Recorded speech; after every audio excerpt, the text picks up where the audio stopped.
sus! Biglang may sumabog habang nasusunog ang bahay na yan sa Legazpi City, Albay.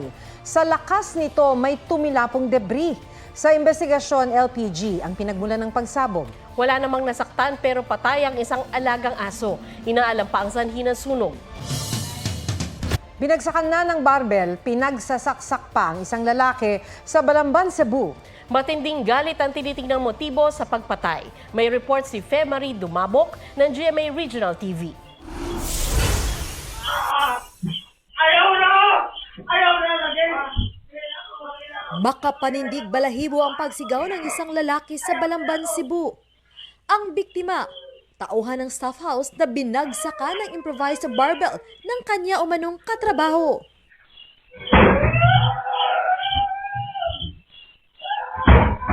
Hindi pa nakontento, pinagsasaksak din daw ng sospek ang biktima. Ayon sa pulisya, nalasing sa pinanggalingang piyesta ang dalawa. Pag-uwi ay nag-away ang dalawa na humantong sa suntukan. Ayon sa pulisya, matinding galit ang ugat ng krimen.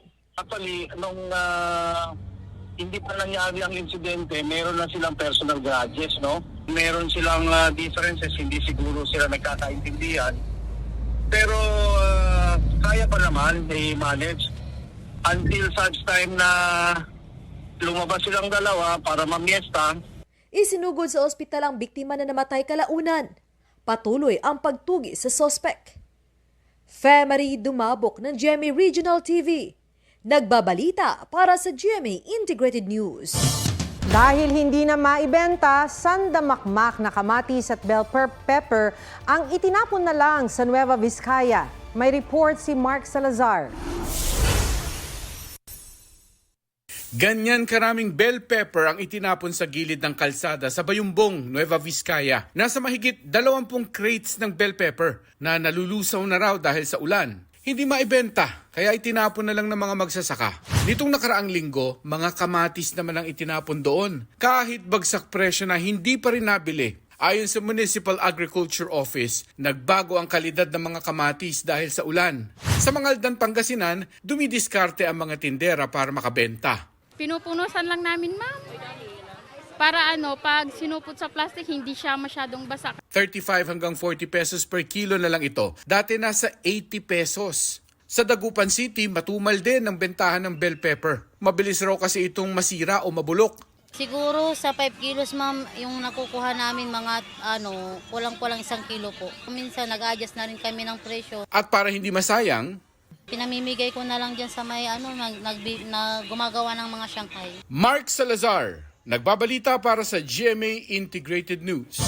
Arestado po ang isang nanay sa Caloocan City na ibinebenta ang kanyang bagong silang na anak. Na-monitor ng PNP-ACG ang post ng suspect sa social media na iniaalok ang anak na babae sa halagang 40,000 pesos. Nagpakita pa ito ng ultrasound sa pulis na nagpanggap na buyer. Depensa ng suspect, kahirapan. Hawak na ng social workers ang bata. Mahaharap ang ina sa kasong paglabag sa Special Protection of Children Against Child Abuse, Exploitation, and Discrimination Act, kaugnay ng Cybercrime Prevention Act of 2012. Hindi Pilipino pero may Philippine birth certificate. Nadiskubre yan ng Senado sa pagharap ng negosyanteng si Tony Yang na umamin na ipinanganak siya sa China. Si Tony ang nakatatandang kapatid ni Michael Yang na dating economic advisor ni dating Pangulong Duterte. Ipinakita rin sa pagdinig ng Senado tungkol sa mga pogo ang larawan ng negosyante kasama si dating PNP Chief Benjamin Acorda. Ang isa, kuha noong regional director pa lang si Acorda ng Northern Mindanao. Sa isa pa, kasama ni Acorda si Sual, Pangasinan Mayor Dong Kalugay at kapatid ni Alice na si Wesley Guo. Sabi ni Kalugay na masyal sila dahil naging hepe si Acorda ng Sual Police. Habang si Guo, gusto raw makita ang Chief PNP. Nang kuhanan si Acorda ng pahayag, sinabi niya na mahal niya ang bansa at ang PNP. Ginawa raw niya kung anong dapat gawin ng isang Pilipino at bilang police officer. Naungkat din sa pagdinig ang posibleng kaugnayan ni Yang sa mga pogo. Giit niyang may kinalaman sa bakal, bigas at gulong ang mga negosyo niya. Pero ayon sa Presidential Anti-Organized Crime Commission, may impormasyon sila na may pogo operation sa isang steel factory na pagmamay-ari niyang.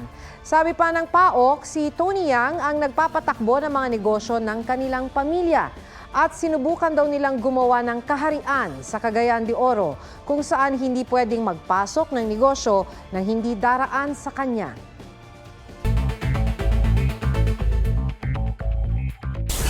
Your Honor, I think sa tagal po ng investigation, alam na rin po ng committee po, especially chaired by our Madam Chairman, who's really at the back of everything po. Executive session ay willing ka bang sabihin kung sino yung most guilty na sinasabi mo? Yes po, Your Honor. Hindi po ako mastermind. Isa po akong victim. Alice Guo pumayag na ihayag sa isang executive session kung sino ang most guilty kaugnay sa mga illegal na pogo. Hindi pwedeng isa publiko ang pinag-usapan sa executive session, pero sabi ni Senador J.V. Ejercito, may napala naman sila. Nakaligtaan. Yan ang sagot ni Suwal Pangasinan Mayor Liseldo Calugay nang tanungin kung bakit wala sa kanyang SALN ang pagbebenta sa kanyang lupang nasa 1.2 million pesos ang halaga. Cassandra Leong naging emosyonal habang ikinukwento ang kaugnayan kay Duan Renwu na sinasabing isa sa mga namumuno sa illegal na operasyon ng Pogo. Noong time na yun, kakawala lang ng mom ko, sorry. Nawala as in nag-disappear sila or namatay sila? Namatay mom ko. And then yun yung panahon na dumating si Duan Renwu. At siya ang nagpasok Mr. sa iyo sa Whirlwind Corporation. No? Yes po, Mr. Zhao Shouqi, nasangkot umano sa Pogo sa Lapu-Lapu, Cebu, umaming tinangka niyang bigyan ng 1 milyong piso ang PAOK. Giit ni Zhao, hindi suhol pero sinabi ng PAOK, 3 beses daw sinubukan ni Zhao, kaya wala silang ibang interpretasyon dito kundi panunuhol.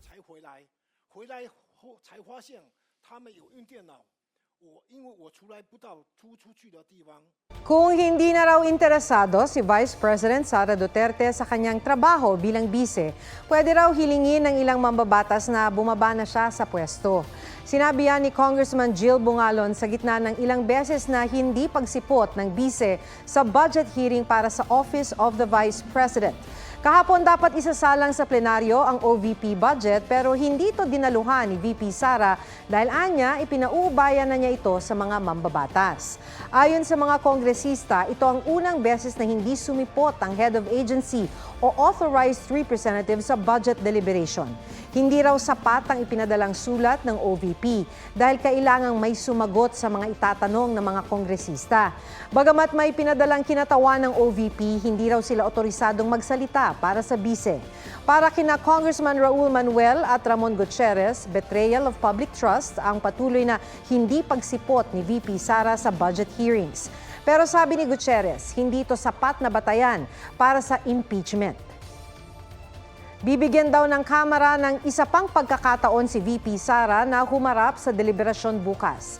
Wala pang pahayag si Duterte tungkol sa posibleng paghiling na bumaba na siya sa pwesto at sa sinasabing hindi na siya interesado sa trabaho. Ginunita ng Kingdom of Saudi Arabia ang kanilang 94th National Day. Pinangunahan ni Saudi Ambassador to the Philippines, Hisham Sultan Al-Qahtani ang pagdiriwang sa Taguig. Ipinagmalaki niya ang paggawad sa Saudi Arabia ng pag-host ng World Expo 2030. Ginunita rin ang ika-55 anibersaryo ng ugnayan ng Pilipinas at Saudi Arabia. Umaasa raw siya na lalo pang titibay ang pagkakaibigan ng dalawang bansa sa mga susunod pang taon.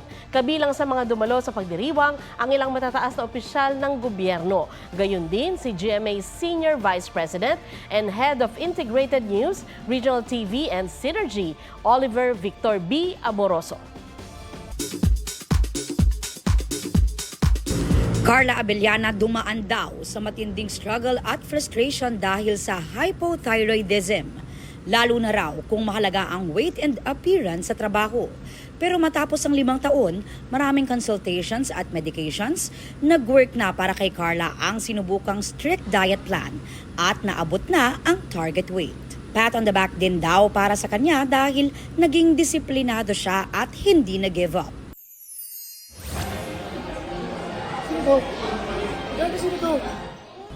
Sparkle star Sandro Mulak emosyonal nang sorpresahin ng inang mula sa Amerika. Group comeback at world tour ng Blackpink, kasado na next year. Michael V, may patikim sa bagong parody song. Aubrey Carampel nagbabalita para sa GMA Integrated News. Pumulya ang plano ng isang hinihinalang carnapper matapos matrap sa nanakawin sana niyang sports car. But why are you in my car? No, you can't get out. 'Cause we calling the cops. Nagmakaawa sa may-ari ng kotse ang lalaki para tulungan siyang makalabas. Ayon sa may-ari ng kotse, pinarada niya ang kanyang sasakyan para bumili ng kape. Pero pagbalik niya, sinabihan siya ng parking attendant na may tao sa loob ng kanyang kotse. Agad na naaresto ang suspect na naharap sa burglary charges.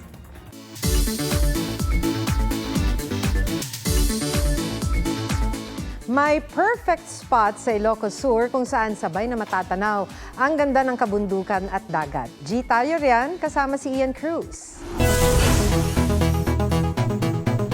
Kung mapapadaan ka rito, sure nalilingon ka. Kabilangan na kasi ang nag-aabang sa'yo sa Ilocos Sur.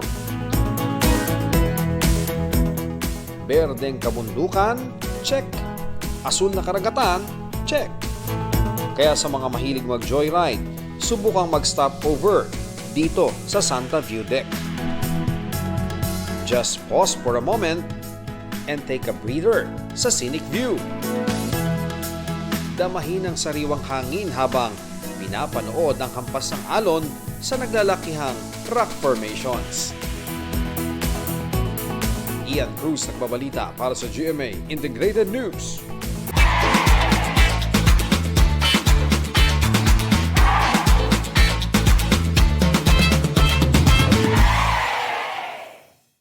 Huwag magpahuli sa mga balitang dapat ninyong malaman. Mag-subscribe sa GMA Integrated News sa YouTube. Sa mga kapuso abroad, subaybayan nyo kami sa GMA Pinoy TV at sa www.gmanews.tv.